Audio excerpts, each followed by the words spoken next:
Today's trade day on Locked On Blue Jays. What can the Blue Jays do? What moves can they make to improve this team?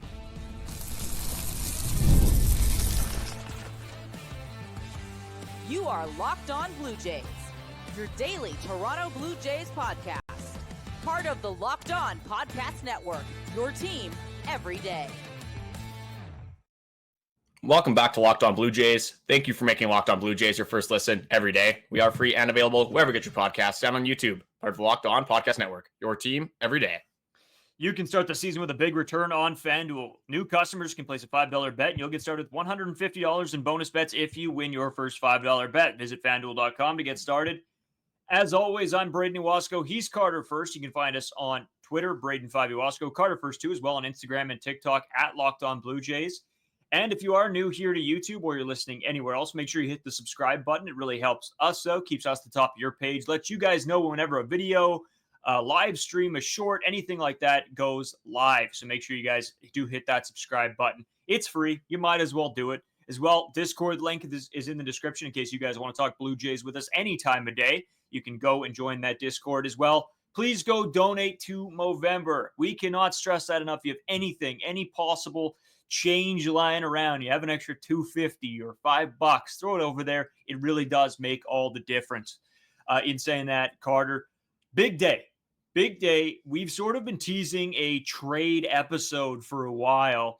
The Toronto Blue Jays are going to have to make some moves, most likely, because they're probably not going to get every single piece that they want in free agency. So what that means is they have to make trades. This team obviously wants to push to win and to compete. And if they do that, they can't roll out the same squad they have been.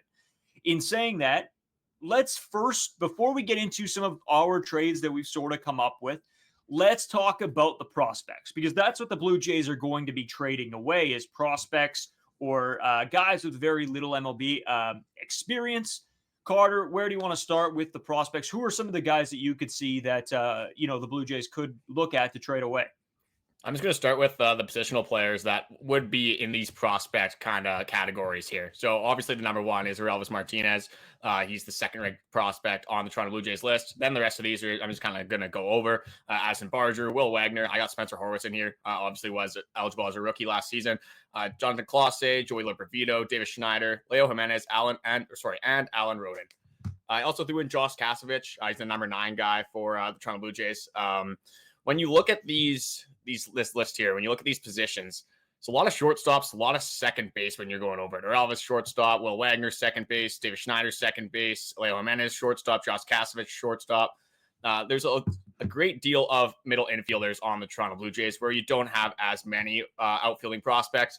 But again, when you look at the Toronto Blue Jays team right now, you have Daulton, Varsho, you have George Springer. We're under the assumption that they are going to sign a left fielder. So you don't necessarily need any fielders to make your starting roster this season. When you look at the middle of the field, I don't think they're going to address second base. They've said that it's left field. I think it's second base, then third base is their priority list. But again, it's Ross Atkins. He says a bunch of things, and not a lot of those things come through fruition. So with the Jays, like we said, in free agency, this year is a pretty good free agency class. There are a lot of players that can do a lot of good things right. But overwhelmingly, when you look at arbitration, you look at some of these younger guys, these are the guys that are going to be available for your team for longer-term success. As Toronto Blue Jays fans, we're kind of sick of the Justin Turners, the Kevin Kiermaiers. We did a Paul Goldschmidt video the other day, kind of the reaction we expected. Nobody wants the 37-year-old Paul Goldschmidt, which is definitely fair based off the Blue Jays history. If you trade some prospect, you can try to trade for relievers. Again, if you want a third baseman, second baseman, I would probably stay in free agency for a left fielder. But again, there are options out there. The Toronto Blue Jays have a lot of prospects, a lot of guys that are not going to be able to make the MLB team in 2025. So it wouldn't be the worst idea for them to start looking at just some options and just throwing some ideas out there of who they could get in a trade acquisition, and just to see kind of what sticks with some of these GMs.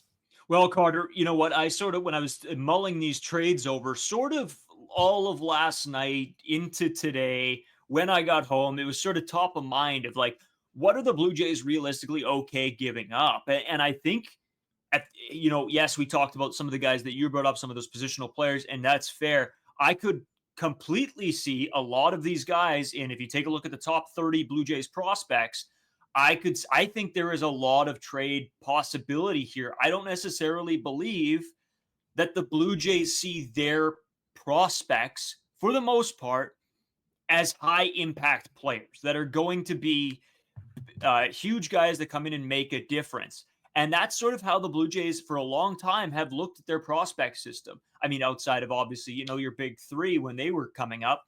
But besides that, Carter, I think there's a lot of guys that could be possibly moved here. And yes, you're right. 100% the position players. I think Addison Barger, more so than anybody, is on the trade block right now if you're looking at everyone in totality. But I think there are a lot of other guys. Like I even saw Adam Mako. He was a guy that I could see that gets possibly moved as well. And I'll get more into him sort of as we go along. But I don't think it's just necessarily some of the guys that are right up and coming and who have played. I do think that in any one of these trade pieces, I think the Blue Jays are going to have to look at giving up a guy that, isn't MLB ready yet, that has a little bit of hype to them. That's just how trades happen. They're going to want it. Most teams are going to want somebody that's MLB ready, but also somebody that they can look to for the future. But in saying that, we'll get into these trades and we'll start having this conversation. Anything else on some of these prospects for you, Carter? We'll just go over some of the pitchers as well. There's Ricky Tiedemann, but again, Tommy John not going to be available for a team in 2025. Jake Bloss, number 3 prospect for the Jays, got him obviously in the Yusei Kikuchi trade. I have Trey Savage here. I really don't want them to move Trey Savage. Wouldn't really make a lot of sense. A good draft pick they got last season and is number 1 on the Blue Jays prospect list. If they did move him, you would expect a big move coming back. Cal Steven, another guy that is number 6, another draft guy from last season. Adam Mako, who you brought up, and then Connor Cook is another one. Another bright side to kind of making one of these trades and trading for a guy on arbitration is you don't have to pay him that free agency money. A lot of these guys on arbitration are making significantly less than a guy of the same value that would hit the free agency market. And when we look at the Toronto Blue Jays with this luxury tax, we said, again, unless they decide to go over the luxury tax, which they haven't decided to do, but seems like the Blue Jays organization has their back against the wall more than they ever have, or some of the quotes that are coming out. So there might actually be an inclination that they do go over that luxury tax. But for right now, we're going to just imagine, again, around that $50 million tax so they can stay under that tax bracket. If you make a trade like this, you get a bullpen piece, you can get a positional player, whatever it is that the Toronto Blue Jays end up wanting to do. They can get this guy for a significantly lower margin per year than they would in free agency. So that's another idea that the Toronto Blue Jays could have if they wanted to add, again, third base, second base. Maybe they throw random first base, starting pitching. The Toronto Blue Jays tend to make some trades that aren't necessarily expected. And that's why these speculations are kind of tough to do, because you don't really know where the Toronto Blue Jays front office lies, who they value higher than others. You said Addison Barger as a guy that could be moved. I agree with that. I don't necessarily think they love Addison Barger in this system. Again, the defense first thing is not really Addison Barger's strong suit. But other than that, when you look at it, there's Bo Bichette, who plays shortstop. There's Orelvis Martinez, who plays shortstop. Probably matches up better as a second baseman at the major league level. You have Leo Jimenez. You have Arjun Damala, who we didn't really bring up because he's not expected to make the MLB team until like 2027, 2028. And then there's Josh Kasevich. So you have a lot of shortstop options. So it would make the most sense in theory to trade a shortstop, but how much are you really going to get back for a guy like Leo Jimenez? How much are you going to get back for a guy like Josh Kasevich? But in the other breath, when these guys have value right now, they're prospects, they haven't proven anything in the MLB level, that can be viewed as a positive and a negative, because they get to the MLB and they just stink. They pull a Kevin Biggio, don't really amount to anything. Then obviously you lose all that value. But then on the flip side of it, they could be Vladimir Guerrero Jr., probably not, but in theory they could be. So you might lose some value in there. So the trades, there is risk involved, but with the Toronto Blue Jays direction, with what Ross Atkins, the front office, has said, they're wanting to win now, it would make a lot of sense to move on from one of these 4 multiple fringe players to address some needs that the team needs for 2025. Yeah, totally. And when we get into the trades, and we will start that up in the second segment, take it into the third, we have about 5 trades for you. We'll maybe only keep it to 4. We'll sort of see where we're at. We might save one of them. But in saying that, a lot of these trades, you're right, Carter, are for the guys that are arbitration available. Some of them aren't. And it just sort of how the Blue Jays want to play this. And you're right. When we talk about, the shortstop position as a whole, right now, Bo Bichette is your guy. And I 100% agree with what you said about Orelvis Martinez being a second baseman. I think he's a second baseman more so. I also think that allows you to use him as a second baseman and then have possibly him and Bo in the lineup if Orelvis Martinez can keep his bat hot. As well, another guy that you touched on, didn't overly go into, is Will Wagner. I've loved everything about Will Wagner so far. I think as a trade piece, I would stay heavily away from him.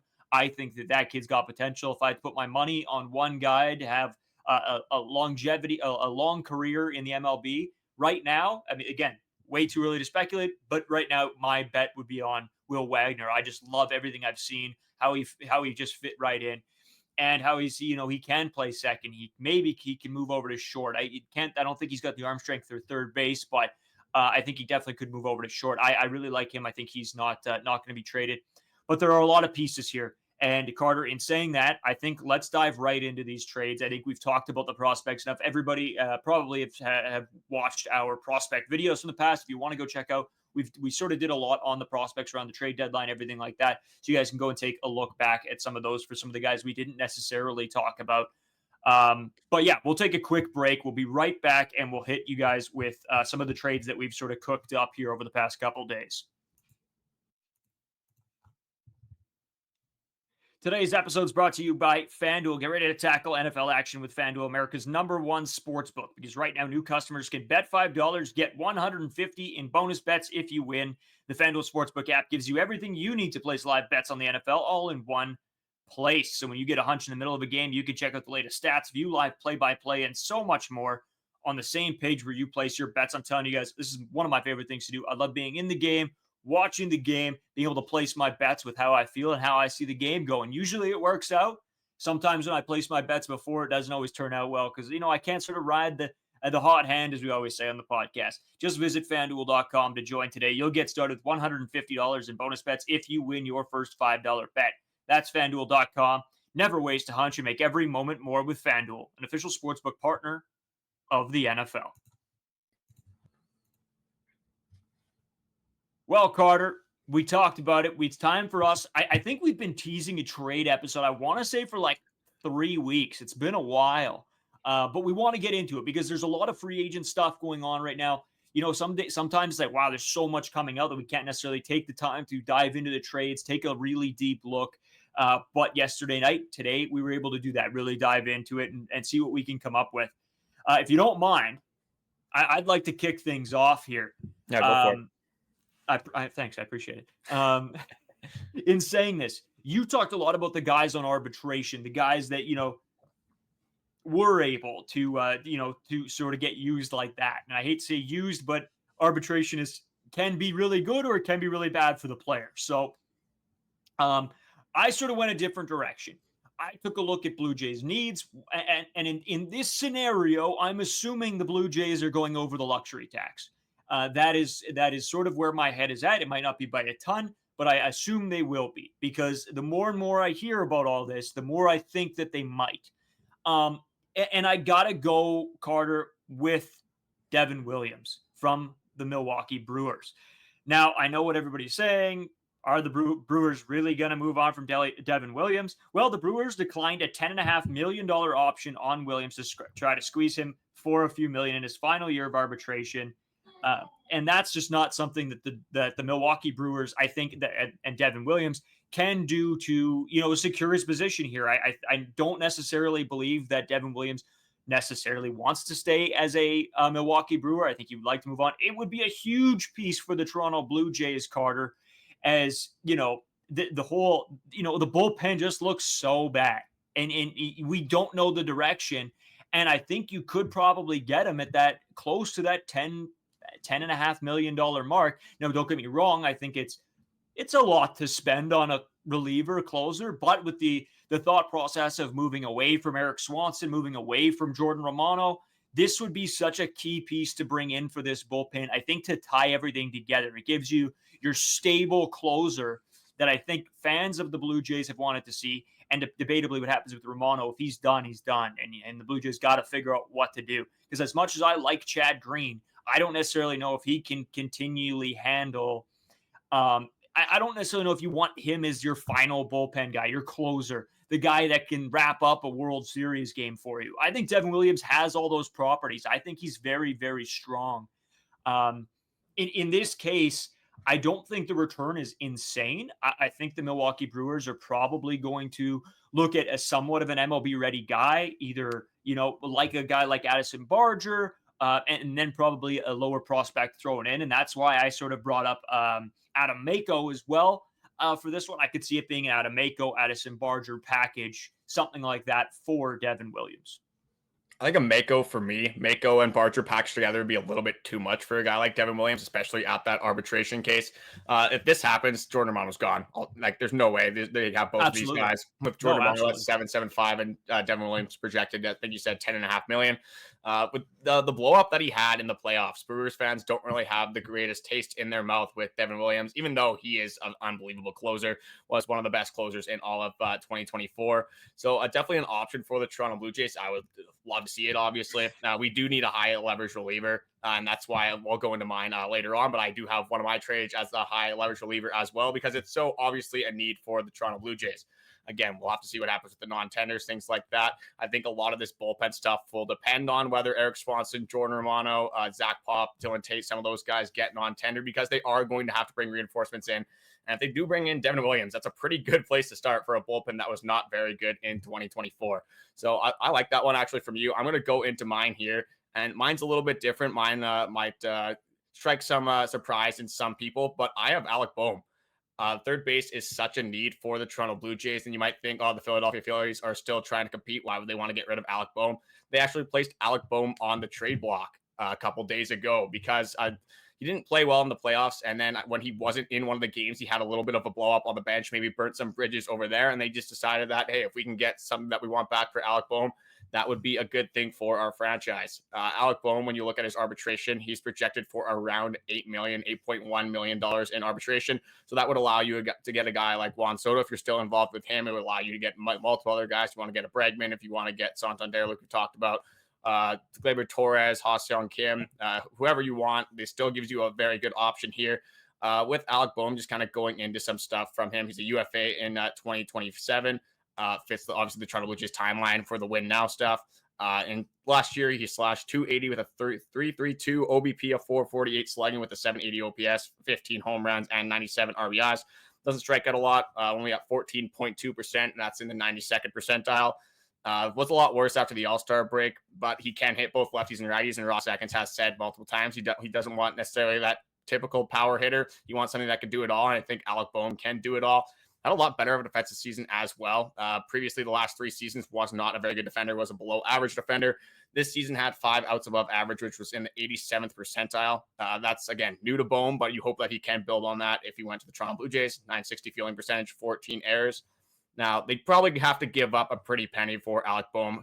Former All-Star, obviously, still has 2 years of control, so that is massive for a team like the Toronto Blue Jays. So I guess Adamako is not viewed very well on this podcast because I also have him involved in this trade. But my main piece for this is Joey Loperfido. It'd be tough to see him go, but he is one of the pieces I have. Then Josh Kasevich, who is the number 9 prospect for the Jays, and Adamako as number 8.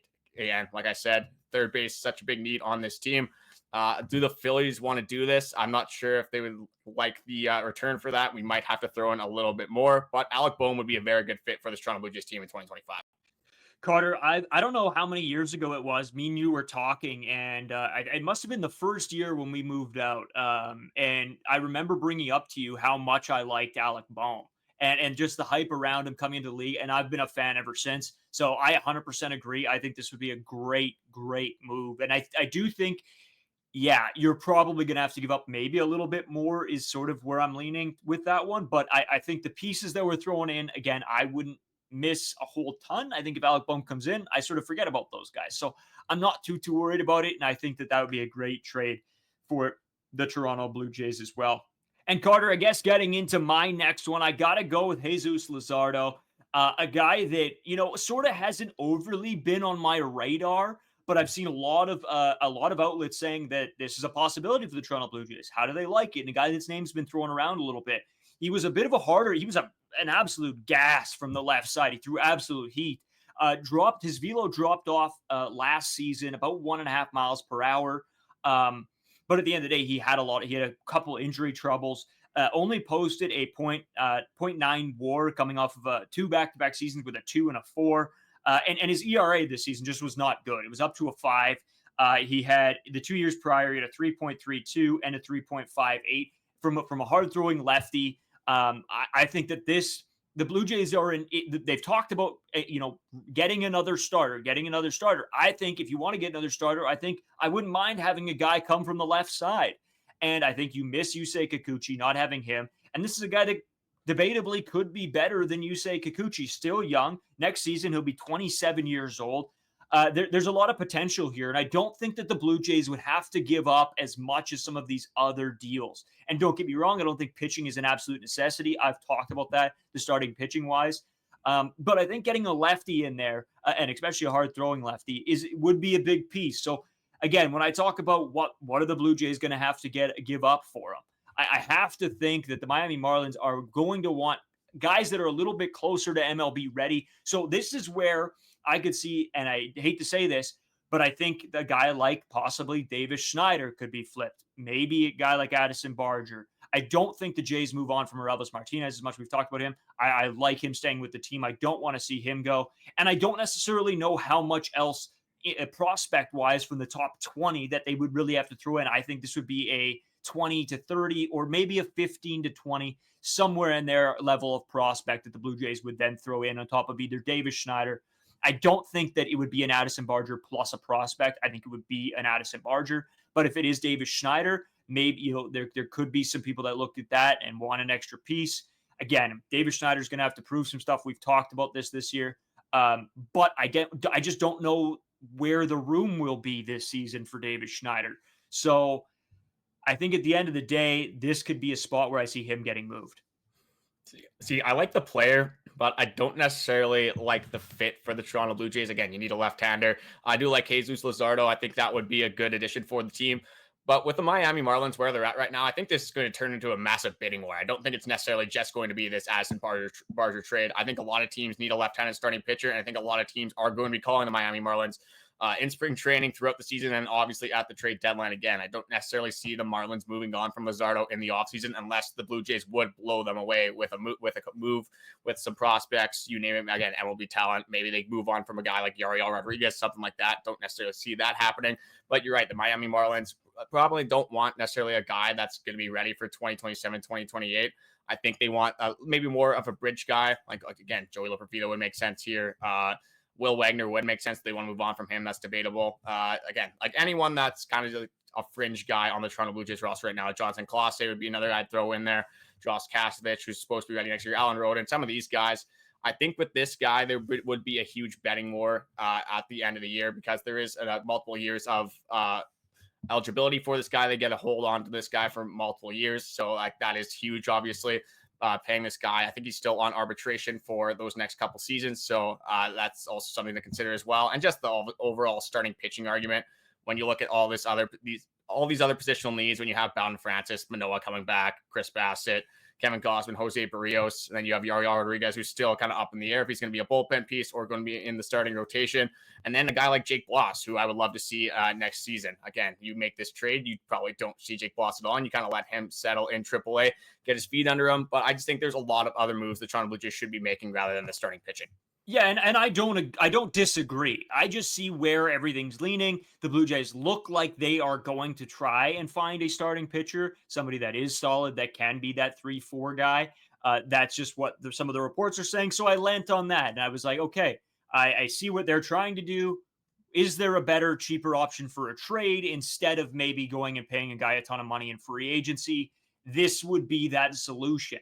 I think then it takes the stress off of having to go spend a ton of money on a very proven guy when I don't necessarily believe either that the Blue Jays need a starting pitcher. But if that's the way they're leaning, I would much rather have them make the trade for him than go out and pay Corbin Burns or somebody like that. So that's where the argument for me comes in. If they're dead set on a starting pitcher, I would much rather have it this way.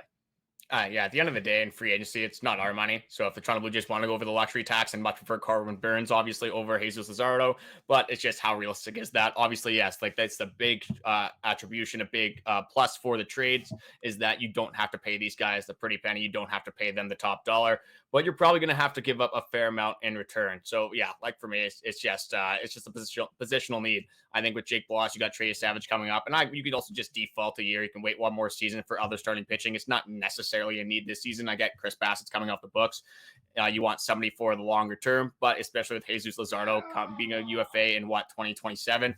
I think there'd just be better options if you want to go to free agency and sign a guy for maybe a longer term deal and get somebody on maybe a little bit of a bargain coming off of free agency.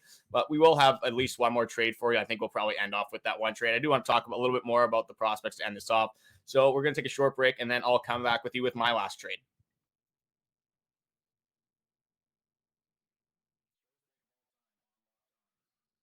Shortest break of all time in Locked On Blue Jays history. No ad for the second break, so we're just going to jump right into it. Obviously, we said before, Braden had a trade with Devin Williams. The Toronto Blue Jays need bullpen arms. I'm more and more we get closer to this non-tender deal, the more and more I'm thinking that there is a possibility that Jordan Romano actually is not on this team in 2025. I don't necessarily like that, but again, if Jordan Romano is going out there throwing 94, I probably don't want to see that out of our bullpen. So I also have a bullpen arm coming to the Toronto Blue Jays, and I'm hoping that Ross Atkins can do a fleece job like he did with this IKF trade for Charles McAdoo, and it's David Bednar coming from the Pittsburgh Pirates to the Toronto Blue Jays. This is a classic buy low candidate because David Bednar was absolutely horrendous last season. 5.77 ERA over 57.2 innings pitched. Gave up 9 home runs in those 57.2 innings. That's horrific for a closer. That's like almost like the Zach Pop treatment that he's getting there. 58 Ks, 28 walks, a whip of 142. Again, not very good, but the career stats reflect that he is a way better pitcher than he was last season. Career ERA of 3.36, a 1.18 whip, over 254.2 innings, 303 Ks and only 91 walks. So that K to walk rate over his career is 3-1, a little bit higher actually than 3-1 compared to like around the 2-1 that it was last season. Again, Jays need relief pitching so desperately. This guy can be the closer on your Blue Jays team. UFA in 2027, so you have multiple years of control. Our projection at 5.8. So compared to Devin Williams at that 10.5, Devin Bednar's only at 5.8. So that gives you more opportunity if you're going to stay under that luxury tax to get more players, to get more bullpen arms. Again, whatever they do for positional players, whatever Ross Atkins wants to sign, if he wants to stay under that luxury tax, just gives you more flexibility on who you bring into the team. Again, like I said, they fleeced the Pirates for IKF. Why can't they fleece the Pirates for David Bednar coming off of a very bad season? So I kind of have that as my setup for the trade. So I have the true Toronto Blue Jays giving up Leo Jimenez, Cutter Coffey, who's the 22nd rated prospect, and Dahan Santos, who's the 20th rated prospect. Bullpen arms usually don't go for a lot, no matter if it is arbitration, whether it's free agency, you name it. They usually have a discounted price, especially with David Bednar coming off of that bad season. Maybe he wants out a little bit as well. Maybe he wants to go to a team that he believes can be a little bit better than the Pittsburgh Pirates. Again, it's debatable with how the Blue Jays will be compared to the Pittsburgh Pirates. I think the Pirates actually finished out with a better record than the Toronto Blue Jays did in 2024, which honestly is pretty embarrassing for the Toronto Blue Jays. But it fills a need. So that's exactly what this whole trade situation is about. You have a plethora of these fringe players, a lot of middle infielders. If you can kind of flip that for another positional need, a guy that's going to help this team win right now, I don't see why you wouldn't at least consider doing that. Yeah, Carter, and I understand the move. The only piece to this that scares me slightly is the down season. And I do have faith in them, but at the end of the day, I just don't want this to be a piece that the Blue Jays spend on a guy and then it turn out that he's just no good, especially for a bullpen. I just don't know. Like for me, if it's not a proven thing and the Blue Jays are going to make a deal for somebody, to me at this point, they need a guy that's 100% proven is going to go out there and do the work. That's why I would much rather give Devin Williams the option. But I do understand at the price point you're bringing in, what you're going to get. You're paying for what you're going to get. But it scares me a little bit that we go and make a trade on a guy that possibly won't be that fantastic. It's sort of like the Jordan Romano treatment a little bit, except Jordan Romano got injured, obviously, but did not have a very good year. Maybe more so like an Erik Swanson, who started off the year didn't do very well. But you look at his career, you look at the last 3 seasons, you can tell this guy has been a very good pitcher. But the problem with bullpen arms is that just like that, it could be a light switch, and then all of a sudden David Bednar is not a very good pitcher. Maybe this continues on. So there is a little bit of risk on this, but I feel like there's a risk in every single bullpen arm that you do go out and get. Absolutely. Unless those David Williams, maybe those Carlos Estevez, the Jeff Hoffmans, the guys that are super established. But actually, you look at Josh Hader. Josh Hader had a pretty bad year this year too, and he was one of the best relief pitchers in all of baseball. So it's kind of a volatile position, and you're going to have to take some risks. And I think Ross Atkins is willing to do that with where he's at with his tenure with the Toronto Blue Jays. Fair enough. Guys, let us know what you guys think about our trades and possibilities. And if you guys have any other ones, guys, that you might like to see, maybe me and Carter, if you guys drop a name in the chat or in the comment section, we'll take a look at some of the guys. And maybe we'll do another episode on some of the guys that you suggested and what we think the Blue Jays would have to pay or spend or how they would fit in. We'll maybe do like I don't know, sort of like a mailbag version of Trade Central here.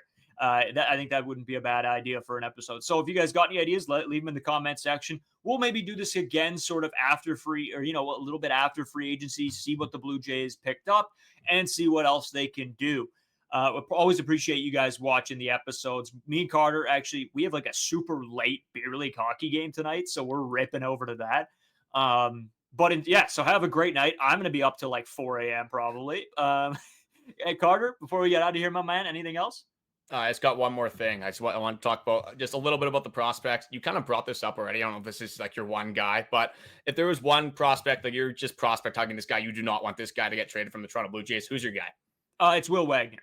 I see just the potential in Will Wagner for me. I think, again, everybody's going to probably say like Ricky Tiedemann, Jake Bloss. Again, pitchers they're a little bit more, I want to say tougher to prove. The Jets must have did something good if you guys heard that in the background. Our roommate's obviously a big Jets fan, so we're recording this as the Jets game is on right now. So he's getting pretty excited. Obviously, you have Will Wagner as your guy. Jake Bloss, pretty easy one. Ricky Tiedemann, I'm actually way more inclined to trade right now because this guy can't stay healthy. Getting a little bit worried that he comes to the big leagues and then just pitches like 40 innings in the year, and you just don't see Ricky Tiedemann whatsoever.